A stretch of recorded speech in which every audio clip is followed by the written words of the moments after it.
আল্লাহুস সামাদ, যে আল্লাহর কোনো অভাব নাই। অভাব নাই বলতে এমন না যে আমরা একটা সময় এমন ব্যবস্থা হবে শুধু বিদ্যুৎ দিয়েই যাব দিয়েই যাব দিয়েই যাব, হইতে হইতে শতভাগ বিদ্যুৎ সাহিত এলাকা হবে। আমরা খুব গর্বের সাথে ঘোষণা করব এই উপজেলা বা এই জেলা অথবা এই বাংলাদেশ শতভাগ বিদ্যুৎ সাহিত এলাকা।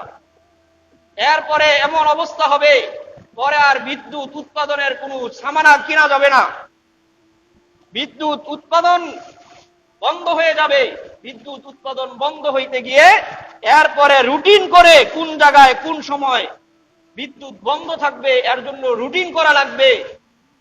আল্লাহ বলেন আল্লাহুস সামাদ, আমি বিদ্যুৎ দিতে গিয়ে কোন ধরনের আমার অভাব নাই। আমি গোটা পৃথিবী বিদ্যুতে আলোকিত করে দিয়েছি এক সূর্য দিয়ে, যেই সূর্যের মাধ্যমে দুনিয়া সৃষ্টির পর থেকে কিয়ামত পর্যন্ত এই বিদ্যুতের আলোয় এই সূর্য উদিত হচ্ছে আর চলতেছে। একটা জায়গায় একটা এই মসজিদটা আলোকিত করতে কত বিদ্যুতের প্রয়োজন, কত তৈলের প্রয়োজন, কত ধরনের মেডিসিনের প্রয়োজন। আমি আল্লাহ রব্বুল আলামিন বলেন যে গোটা পৃথিবীটা আমি আলোকিত করে দেই। কেমন আলো? গোটা পৃথিবীর সব কিছু দেখা যায়। এত বিশাল বৈদ্যুতিক ব্যবস্থা আমি আল্লাহ করে দিলাম, এর জন্য কোন ধরনের আমার অভাব পড়বে না, কিয়ামত পর্যন্ত এই সূর্য চলবেই চলবে। বলেন সুবহানাল্লাহ। কিন্তু দুনিয়ার কোন রাজা বাদশাহ অভাব থেকে দূরে নয়।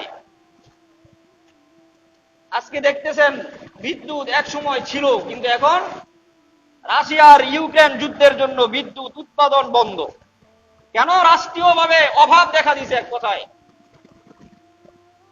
তাইলে আল্লাহ এমন রাজত্বের মালিক, আল্লাহ এমন ক্ষমতাধর, যার কোনো কি নাই, জোরে বলেন, অভাব নাই। এমন না যে আল্লাহ তাআলা সূর্য উঠাইতে গিয়ে কোন জায়গায় একদিন তৈল শর্ট পড়ছে, অথবা আমেরিকা রাশিয়া যুদ্ধের কারণে তেলের দাম বেড়ে গেছে, অক্টেনের দাম বেড়ে গেছে, বিদ্যুৎ উৎপাদনের সরঞ্জাম বেড়ে গেছে, এজন্য সূর্য আজকে 1 ঘন্টা দেরিতে উঠছে, এমন হইছে? আল্লাহ বলেন আল্লাহুস সামাদ, আমি অভাবী না, অভাব থেকে মুক্ত। অতএব যা কিছু প্রয়োজন, তোমার রিজিকের প্রয়োজন, যত রিজিক দরকার আমি আল্লাহ রাব্বুল আলামিন সরবরাহ করব। 2 নাম্বার, আমার কোনো অভিযোগ নাই। কারণ আমি অভিযোগ করব কার কাছে? গোটা দুনিয়ার সমস্ত মাখলুক অভিযোগের জায়গা হলো এক জায়গায়, সমস্ত মাখলুক গুলো অভিযোগ করে আমি আল্লাহর দরবারে। বলেন সুবহানাল্লাহ। আর সেই অভিযোগগুলো আমি আল্লাহ রাব্বুল আলামিন, বান্দার অভিযোগগুলো, মাখলুকের অভিযোগগুলো আমি আল্লাহ রাব্বুল আলামিন মিটিয়ে দিই। 3 নাম্বার, আল্লাহুস সামাদ, আল্লাহ বলেন আমার কোনো কিছুর প্রয়োজন নাই, আমার কোনো কিছুর প্রয়োজন নাই। আমাকে প্রয়োজন সকলের, কিন্তু আমার কারো কোনো প্রয়োজন নাই। যেই সত্তা এই 3 জিনিস থেকে মুক্ত, অভাব থেকে মুক্ত, প্রয়োজন থেকে মুক্ত, অভিযোগ থেকে মুক্ত, এই রকম মহান এক সত্তার নাম জোরে বলেন আল্লাহ।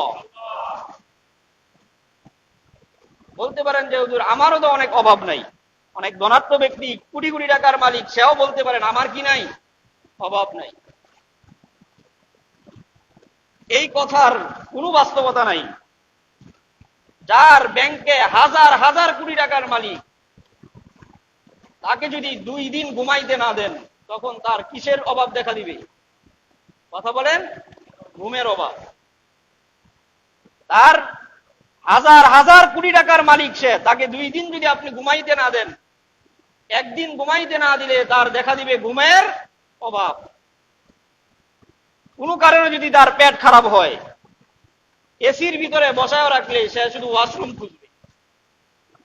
তাহলে পেট খারাপ হলে অথবা ইস্তেঞ্জার হাজত দেখা দিলে তার ওয়াশরুমের অভাব।